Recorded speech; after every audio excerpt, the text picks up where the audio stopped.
developments for us as far as the UPSC exam is concerned and in terms of a resignation on that front. In fact, let's tell you about a major development. Manoj Soni has resigned as the UPSC chairman nearly 5 years before the end of his tenure. In his resignation letter, Soni has reportedly cited personal reasons behind this move. However, his resignation is yet to be accepted. To run back our memories, the 59-year-old took oath as the UPSC chairman in May 2023.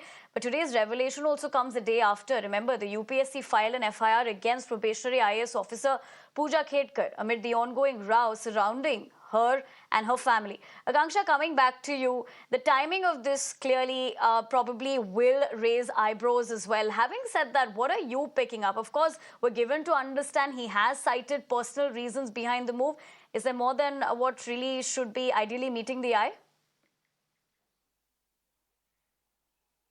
Well, absolutely, Dr. Manoj Soni, he was the chairperson of the UPSC. He has now tendered his resignation, and even though he has said that this is because of the personal reasons, clearly this is being linked to the Pooja Khedkar case. Remember, there was a whole controversy around how she, misused the disability quota as well as the OBC category quota, and there are a lot of allegations against her, her family as well. Her mother has been arrested, her father is absconding, and after that saga, now we are seeing that the UPSC chairman has in fact tendered the resignation, citing personal reasons. The resignation has still not been accepted by DOPT, but it remains to be seen how it pans out. But currently this is being linked to the Pooja Khedkar case after all the controversy that in fact she gave the exam 11 times as opposed to 9 times. She changed her name, changed her address, changed her age to basically pass by and flout all these norms as well as rules. And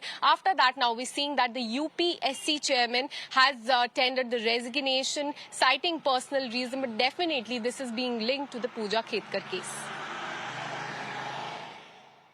Right, Akanksha, I appreciate you joining us on both those top stories and helping our viewers better understand everything behind the same and sharing more perspective, that is. But for now, we'll have to leave it at that. We're shifting